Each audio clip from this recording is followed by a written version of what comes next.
Olá, sejam bem-vindos ao programa Espiritismo e Vida. E se você ainda não se inscreveu aqui em nosso canal, se inscreva, deixe o seu like, compartilhe o vídeo.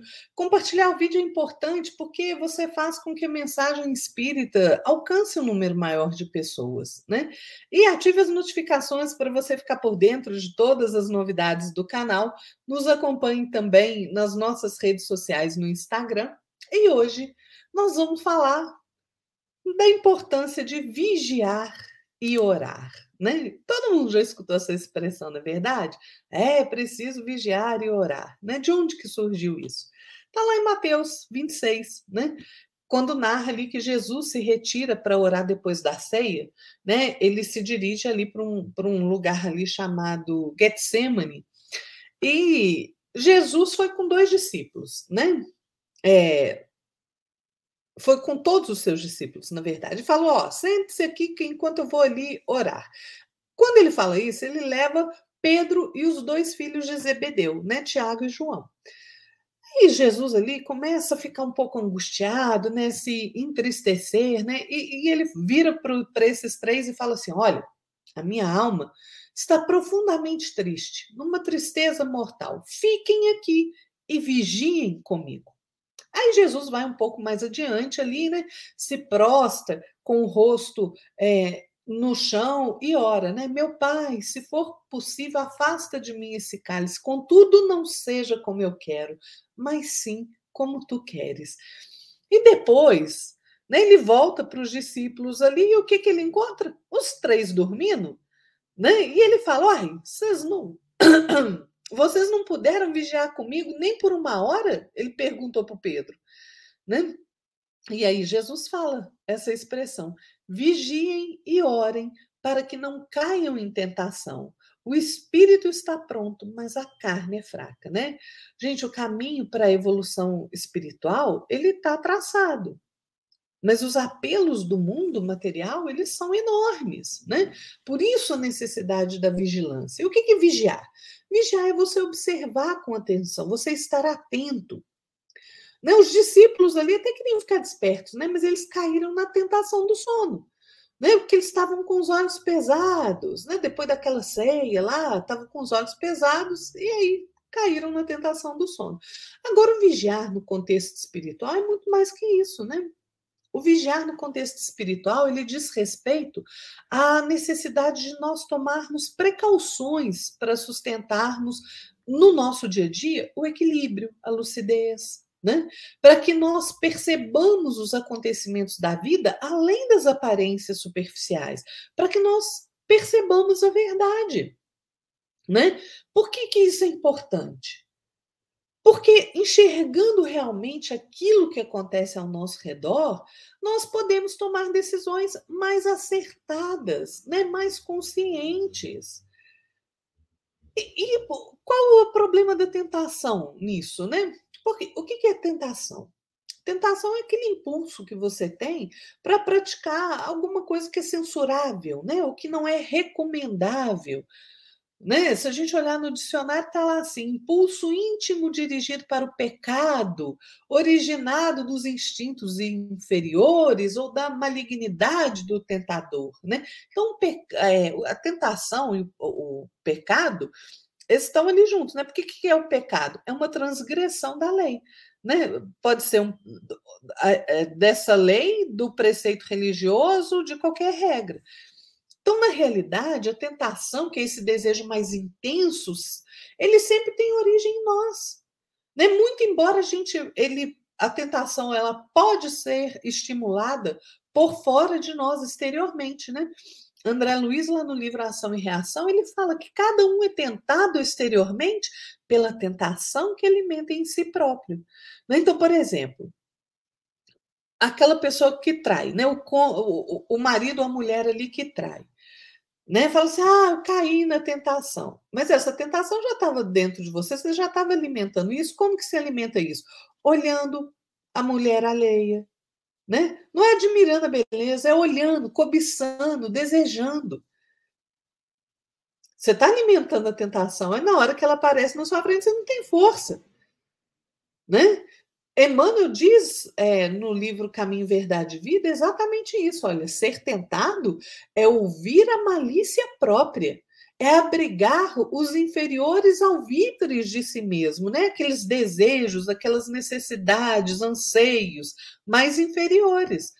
Né? Porque se o mal vem de fora, ele só se concretiza e persevera se a gente se afiniza com ele, se a gente entra em sintonia com ele na intimidade do nosso coração. Claro que todo ser humano, gente, possui anseios, possui desejos, necessidades, né? Agora, desejo é uma coisa e vontade é outra, tá? A mente, ela cria a nossa realidade, ela é o espelho da nossa vida. Então, o nosso pensamento é que cria a vida que nós queremos, não é verdade?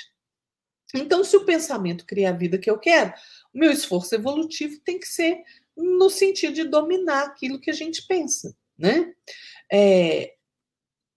O Emmanuel faz uma comparação interessante no livro Pensamento e Vida, que ele fala que a nossa mente é igual se fosse um escritório, né? Tem ali os departamentos. Tem o departamento do desejo.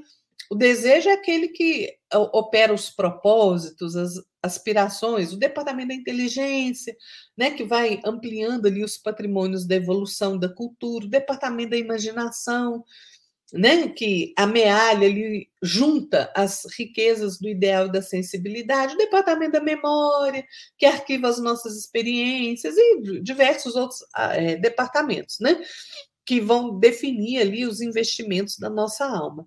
Mas, acima de todos esses departamentos, né, tem o gabinete da vontade. A vontade está acima. Vontade não é desejo, né? A vontade é a gerência esclarecida e vigilante que governa todos os setores da ação mental.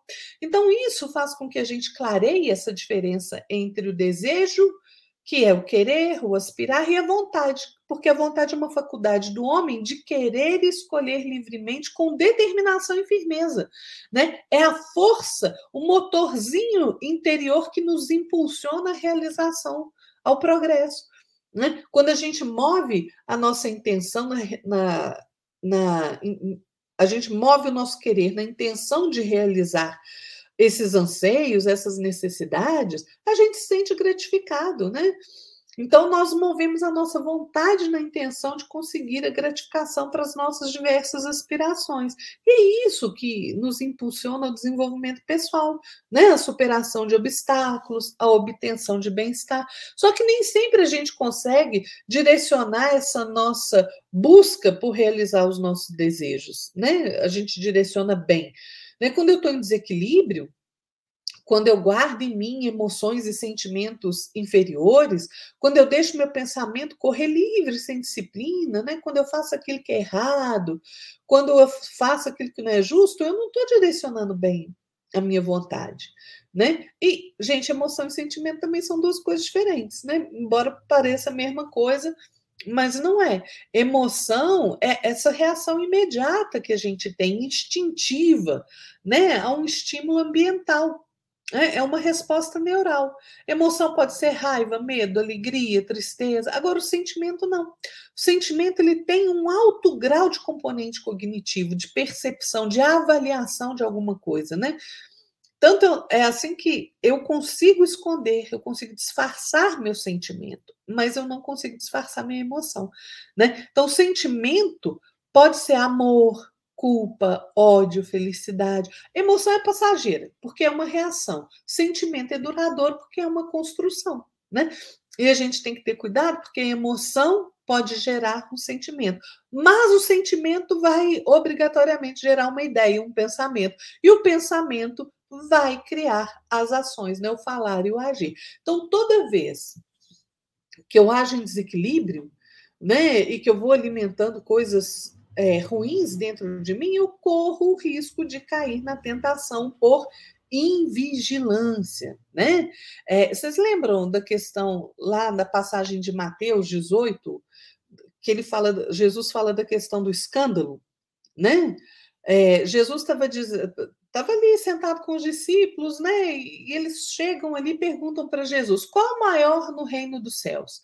Aí Jesus chama uma criança, né? Vem cá, menino, né? Põe o menino ali no meio deles e fala assim: olha, em verdade vos digo que se não vos converterdes e não vos fizerdes como meninos, de modo algum entrareis no reino dos céus, né?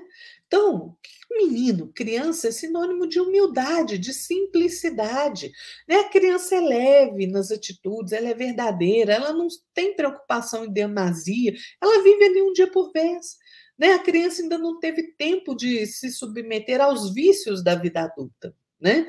Então, aquele que se tornar humilde, Jesus diz, como este menino, esse é o maior do reino dos céus. E qualquer um que receber em meu nome um menino, tal como este a mim me recebe. Mas olha a advertência de Jesus.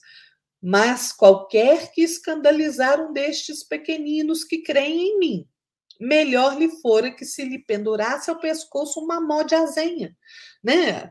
E se submergisse nas profundezas do mar. Ai do mundo por causa dos escândalos de Jesus, porque é mistério, é necessário que venham os escândalos, mas ai daquele homem por quem o escândalo vem, né? Jesus ainda complementa assim: portanto, se a tua mão ou teu pé te escandalizar, corta-o e atira-o para longe de ti.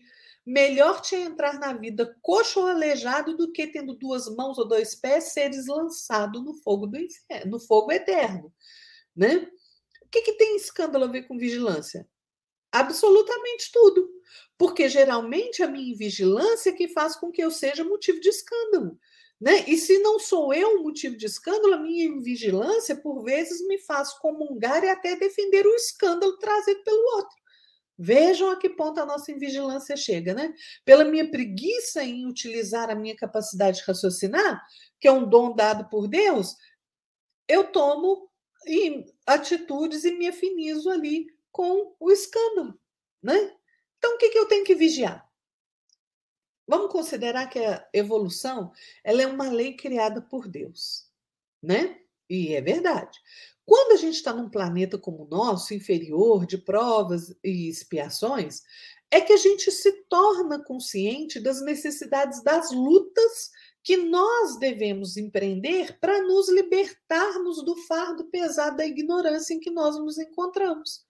Né? Então, vamos considerar também que quando a gente reencarna, a gente traz conosco a bagagem das experiências que nós já vivemos, né? E que nós trazemos ali por intuição, né?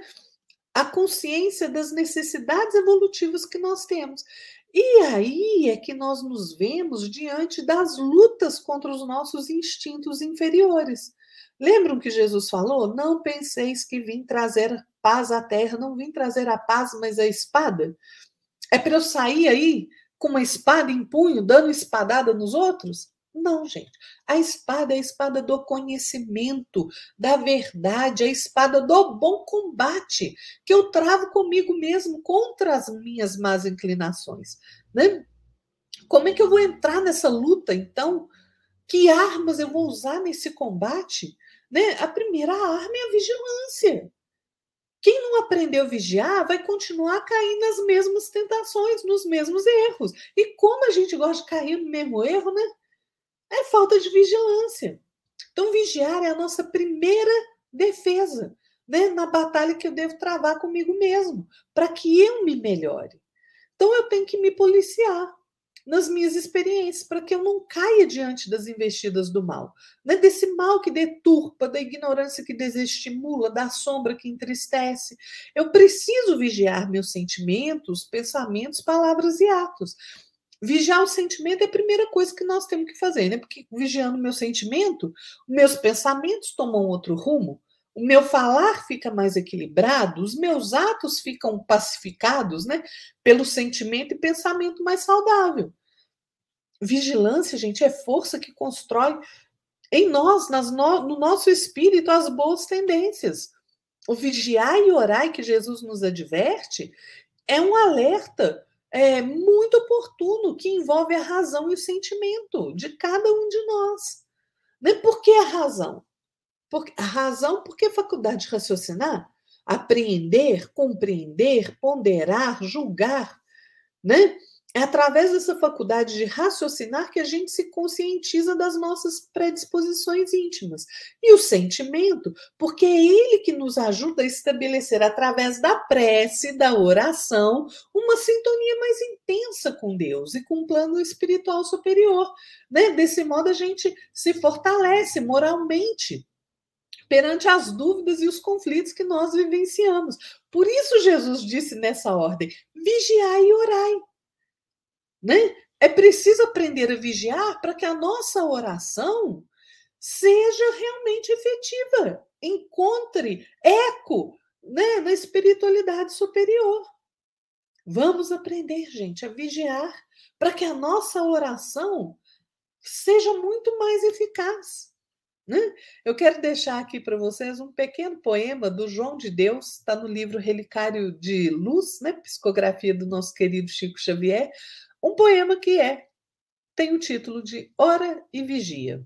E João de Deus vai dizer assim: ora e vigia, não cesses teu combate à tentação. No templo de nossas preces, guardamos o coração. Ora e vigia, trabalha na rota de teu dever. A vida é a nossa batalha. Foge ao repouso e ao prazer. Ora e vigia, sublima o teu amor fraternal. O bem que não desanima é a vitória contra o mal. Vigia orando, vigia dando ação aos dias teus. Serviço de cada dia é bênção da luz de Deus. É isso aí, pessoal. Fiquem todos na paz de nosso Senhor Jesus Cristo e até a próxima.